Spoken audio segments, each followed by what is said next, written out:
And Ben, this is more manipulation of politics, isn't it? And you've come in on the topic of mind control, which is the government's main agenda, it appears, at the moment. It certainly is, yes. Well, I think that's what government is, isn't it? If we just flag this up, government, what does that mean? Mind control. That's what it's all about. Before I progress, let me just say, that was an amazing report, Sandy. And that speech at the end there just took my breath away. I can't believe that. We're going to have to talk about that more in extra. And also, particularly, the Henry Jackson Society, because I've been looking at them over the past week or two. So anyway, we'll come back to it.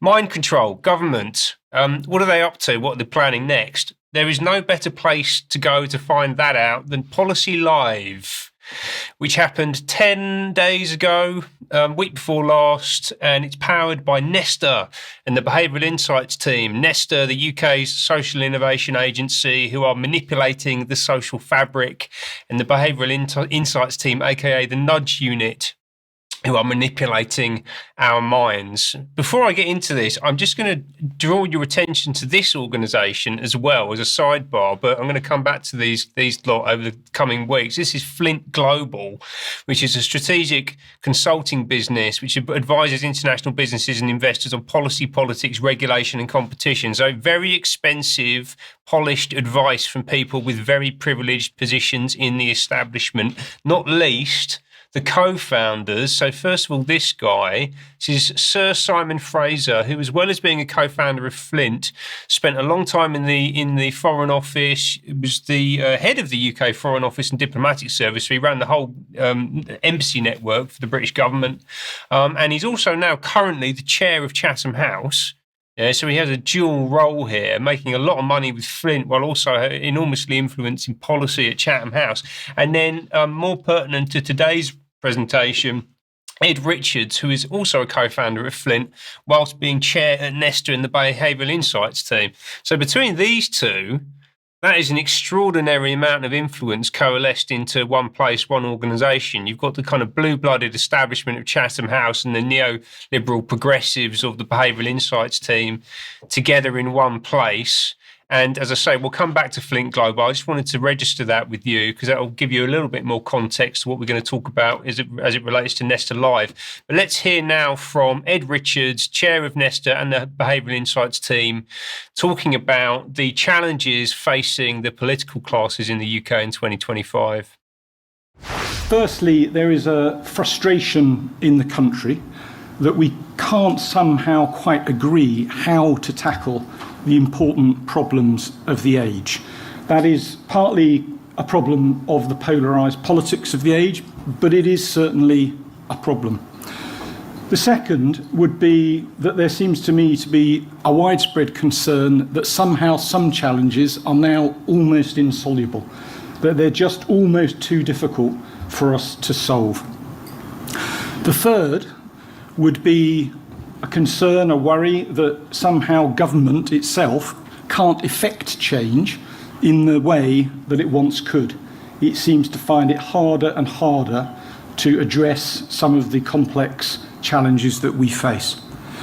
And fourthly, that the state itself, the state writ large, struggles to implement quickly and efficiently policy, even when policy objectives are in fact agreed and clear.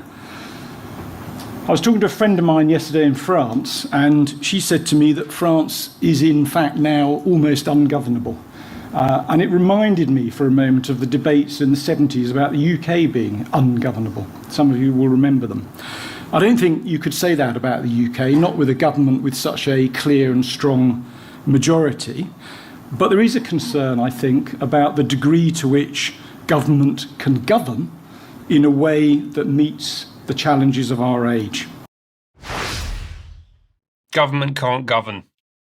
Some challenges are insoluble. We cannot solve them. Government can't affect change. The state can't even implement policy when it's got a clear mandate to do so. And apparently he thinks that the UK should be governable because Labour has a mandate, apparently, even though they got about 20% of the vote or something like that. I'm rather jealous of the French, actually, because apparently France is ungovernable. And I think that's probably something that we should aspire to. I don't know. I think it's got a lot to be said for it, Yes. and it shows that the French spirit is causing problems. Yeah. We tend to be more docile. I think we do, Where's yeah. the problem? Absolutely. So anyway, they're gonna try though, right? So they're going to try and govern us, and we'll have a little look at some of the ways in which they're going to do that. Up on stage next, we had this crowd. Heather Stewart on the left there, economics editor of The Guardian. David Halpern, very familiar to regular viewers, a UK column, the guy that started the Nudge Unit for David Cameron back in 2010. Polly Curtis from Demos. Interesting to see Demos in Sandy's segment there again. We're going to have to come back to that in extra. And then this chap up on the right-hand side there, that's Antonio Silva from Nesta. And he's there to talk about something called social capital, right? And essentially what they're doing here is saying, well, if the government can't fix things, which is what Ed Richards just said, then maybe society can fix things, but we've still got to justify our existence in our fancy office in central London with our well-paid jobs. So let's run this big survey to go and see if we can understand the UK society from an anthropological perspective. And this is all done in the context of essentially cultural Marxism. So he talks about these three forms of capital: economic capital, what you have; human capital, what you know; and social capital, this new thing they're introducing, which is all about who you know, and looking at social networks. And his kickoff point there on the left-hand side, you can see is Das Kapital by Marx, right? So these are Marxists in London developing government policy, running with huge amounts of money. Huge amounts of money. I mean, we're talking, I think Nesta's got in the region of £500 million in its endowment. It's hugely wealthy, extravagant office right next to JP Morgan's office on the Embankment in central London.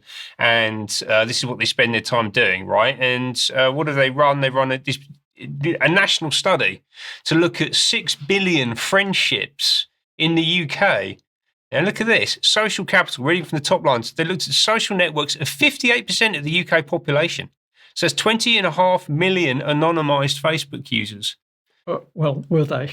Well, I mean, Well, Facebook has been quite public about the fact that it doesn't know what it does with your data. They didn't build that platform for privacy, and they're allowing, this is a formal partnership with Facebook, by the way, I'll come on to that in a minute, they're allowing this organisation access to 20 million user profiles to look at relationships between all these different people, focusing on what they call economic connectedness.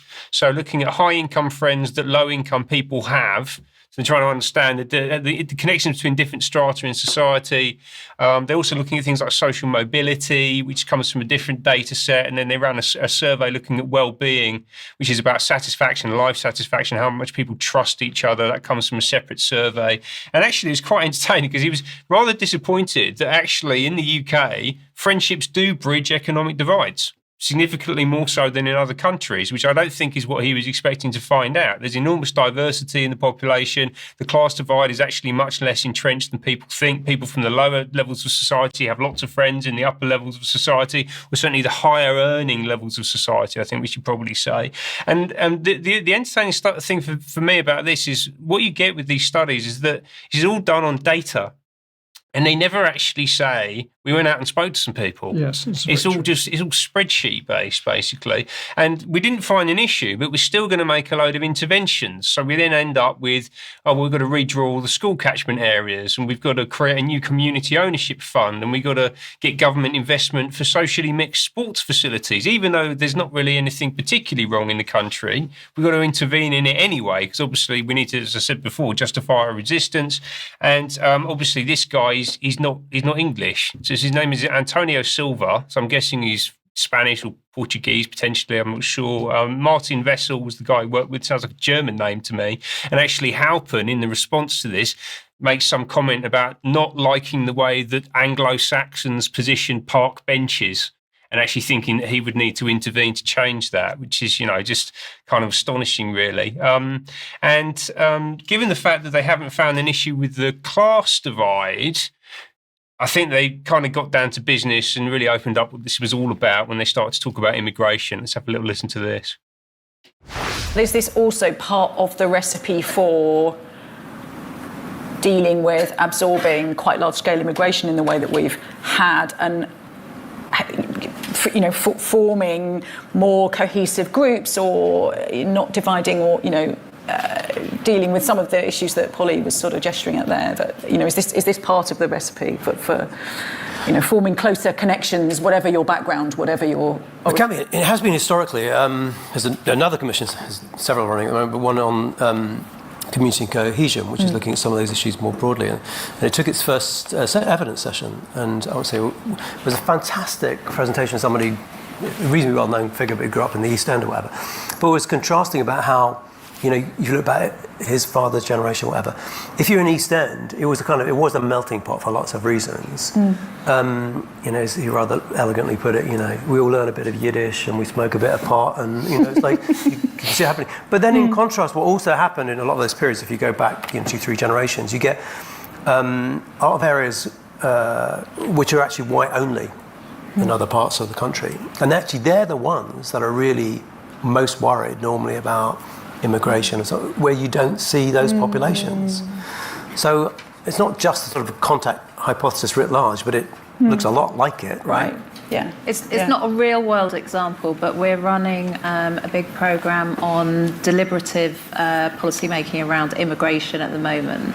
And all the evidence shows that if you bring people with very broad opinions together in a safe space and a really powerful deliberative process, there is a natural moderation that happens in those processes, and people find kind of compromises and ways through.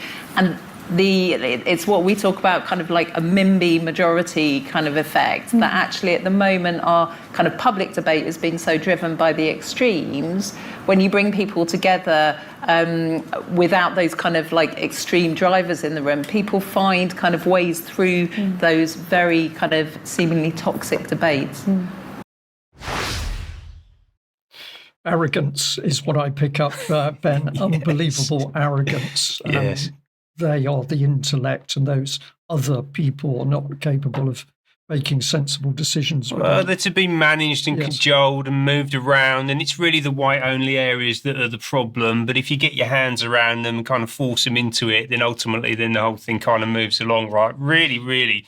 It's not just arrogant, it's actually destructive, right? And I use this term. Where has it gone? Oh, hang on a minute. There we are. This. Cultural genocide. It's actually what we're talking about here, right? It's ethnocide. It refers to the deliberate and systematic destruction of a group's culture, religion, and identity. That's what they're doing, right? And it gets delivered in this kind of glib, air-conditioned, well-upholstered, metropolitan, elitist fashion. But that's actually what's happening behind the scenes, right? That's what these people are up to. And let's have a quick look at the civil service. I've completely blown the clock, I'm afraid. So I don't know if we're still doing the cattle prod, I'm probably going to get it. But it's definitely worth having a look at. Really kind of an all-star cast, actually, for this session, which ran in the afternoon. So this is about the civil service of the future.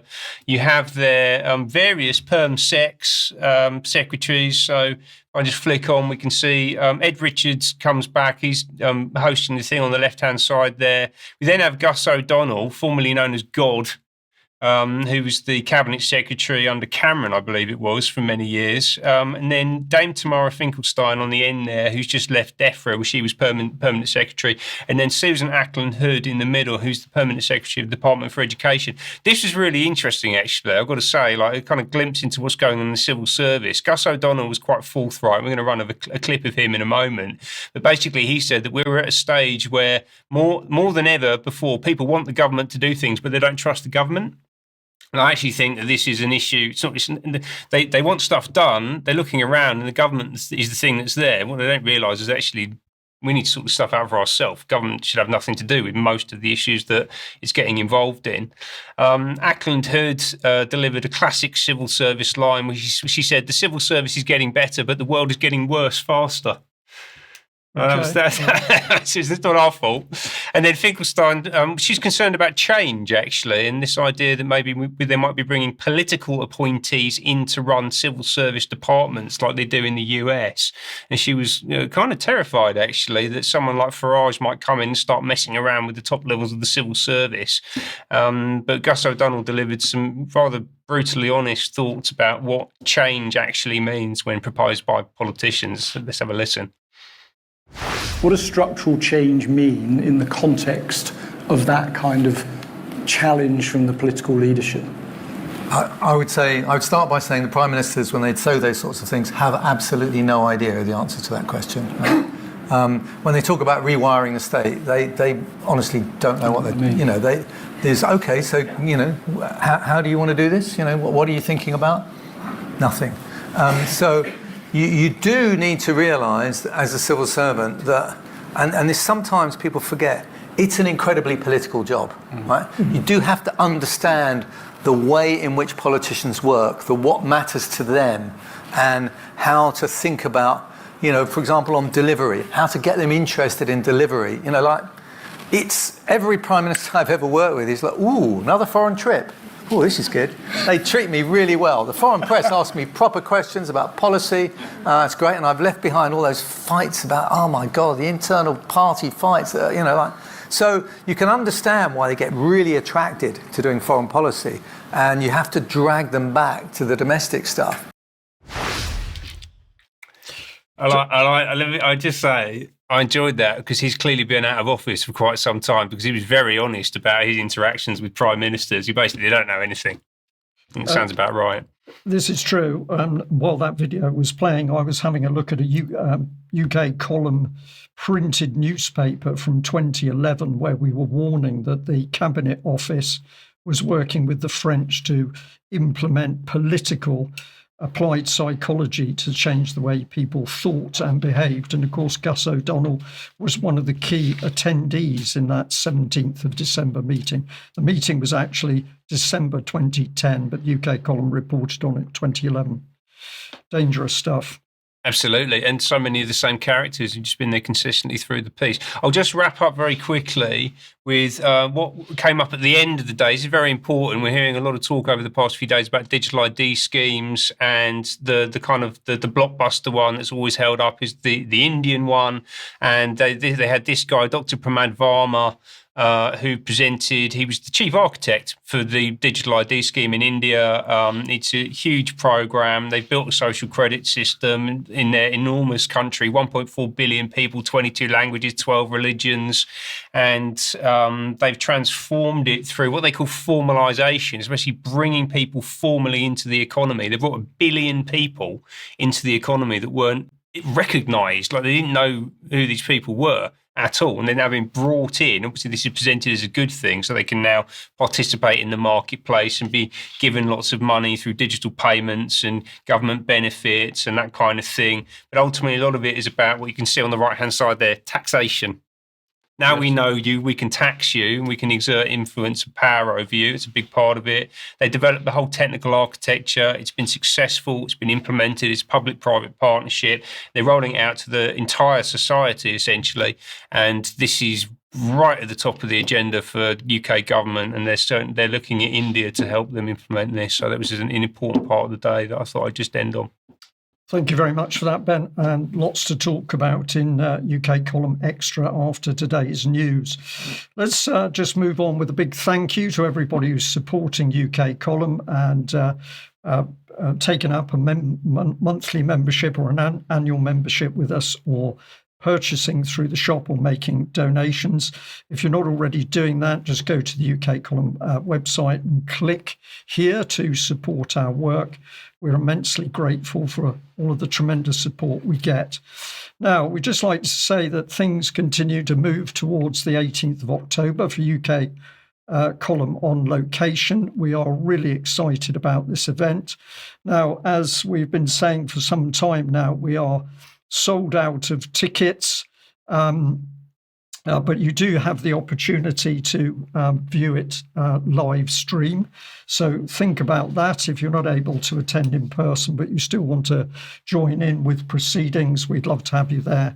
And you can get onto the UK Column website for a live ticket.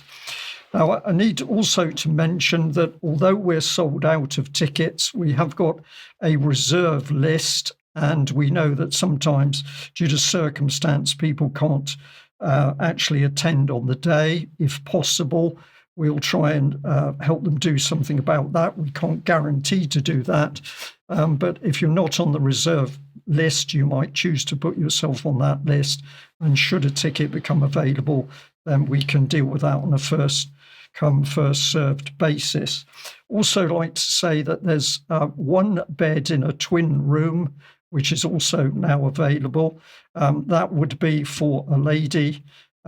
If you are interested in attending and you're happy to share, get in contact via office@ukcolumn.org.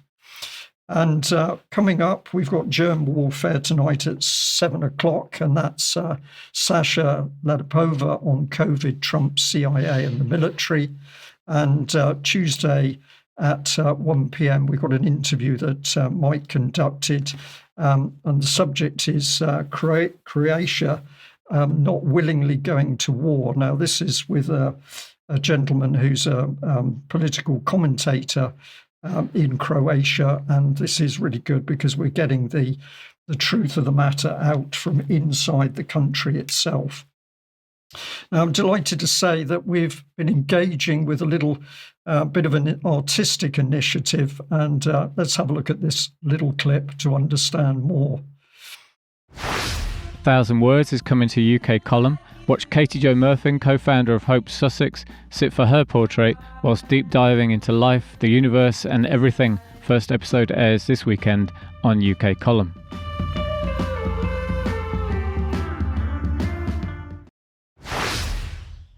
Well, there you Culture. have it. That should be extremely interesting. That is great. And we'll see how that one pans out. Now, you want a little bit of comment on Full Fact here. Oh yes, no. This is a bit of fun. We're going to have next week. Get it in your diaries. 5 p.m. till 7 p.m. 29th of September.